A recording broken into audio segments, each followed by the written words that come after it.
AP liquor scam కేసులో 12 మంది నిందితుల రిమాండ్ నేటితో ముగియనుంది. నిందితులను ఏసీబీ కోర్టులో సిట్ హాజరుపరచనుంది.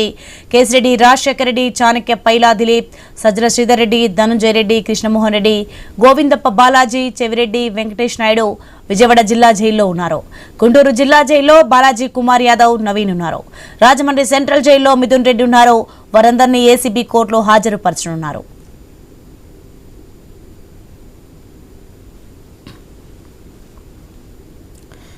దీనికి సంబంధించి మరింత సమాచారం మా ప్రతినిధి క్రాంతి ఫోన్ లైన్లో అందిస్తారు. క్రాంతి, ఏదైతే లిక్కర్ కేసుకి సంబంధించినటువంటి నిందితుల రిమాండ్ ఈ రోజు తోటి ముగియనున్న నేపథ్యంలో రిమాండ్ లో ఉన్నటువంటి 12 మంది నిందితులని కూడా ఏసీబీ కోర్టులో పరచాల్సి ఉంది. ఈ నేపథ్యంలో రాజమండ్రి జైల్లో ఉన్నటువంటి నిందితులను, అలాగే గుంటూరు, విజయవాడ జైల్లో ఉన్నటువంటి నిందితులను ఈ రోజు విజయవాడ ఏసీబీ కోర్టులో హాజరుపరుస్తారు. చాణక్య, పైలా దిలీప్, సజ్జల శ్రీధర్ రెడ్డి, ధనంజయ రెడ్డి, కృష్ణమోహన్ రెడ్డి, బాలాజీ, గోవిందప్ప, అలాగే చెవిరెడ్డి, వెంకటేష్ నాయుడు వీరందరూ కూడా విజయవాడ జైల్లో ఉంటే, గుంటూరు జైల్లో బాలాజీ, కుమార్ యాదవ్, అలాగే నవీన్ ఉన్నారు. అలాగే రాజమండ్రి జైల్లో ఉన్నటువంటి ఎంపీ మిథున్ రెడ్డి సహా మొత్తం 12 మందిని కూడా ఈ రోజు భారీ భద్రత నడుమ ఈ ఏదైతే ఏసీబీ కోర్టులో హాజరుపరచనున్నారు. అయితే దీనికి సంబంధించినంత వరకు కూడా ఇప్పటి వరకు రాష్ట్రంలో ఏదైతే సంచలనంగా మారినటువంటి ఈ కేసుకి సంబంధించి ఏసీబీ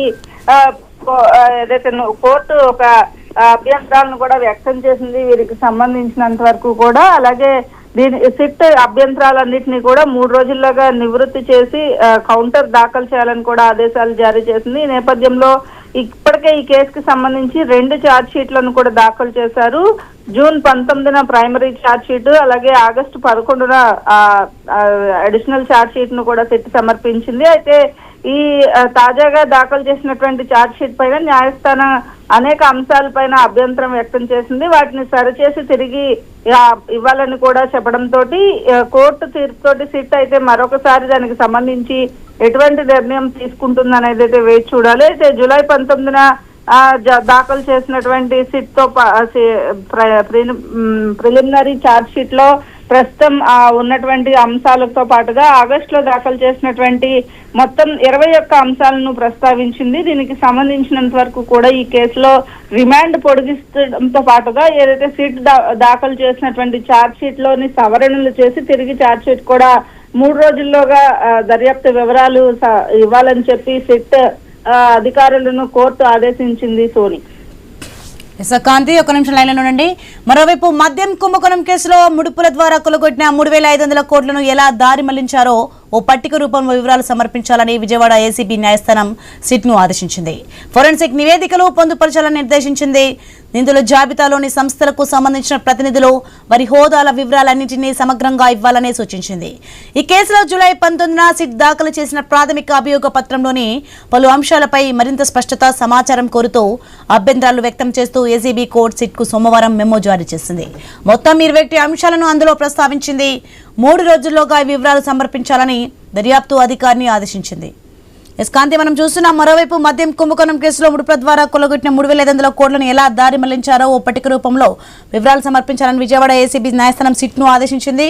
మరి ఉన్న టైంలోనే 3,500 కోట్లను ఎలా మళ్లించారో ఓ పట్టిక రూపంలో వివరాలు ఇవ్వనున్నారా?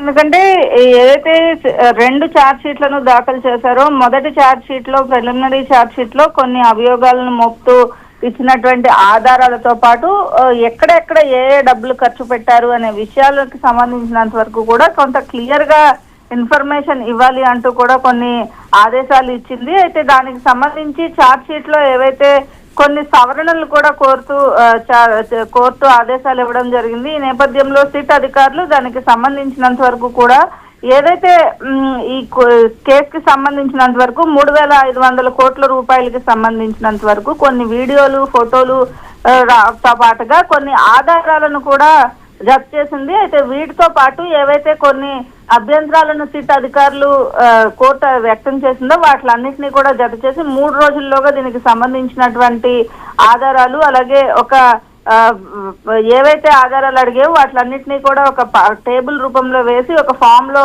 వాటిలన్నిటిని ఇవ్వాలి. ఎక్కడి నుంచి ఎక్కడికి ముడుపులు వెళ్ళాయి, అలాగే ఎవరి ద్వారా ఇవి వచ్చాయి అనే అంశాలన్నింటినీ ప్రస్తావించినప్పటికీ కూడా వాటికి సంబంధించినటువంటి సరైన ఆధారాలను చూపించాలి. కొన్ని ఆధారాలు తప్పుగా ఉన్నాయి అంటూ కోర్టు ఏదైతే చెప్పిందో దానికి సంబంధించి కూడా సిట్ అధికారులు ఈ రోజు ఏదైతే దీనికి సంబంధించినటువంటి కసరత్తు అయితే ప్రారంభించి 3 రోజుల్లో సబ్మిట్ చేసే అవకాశం ఉంది.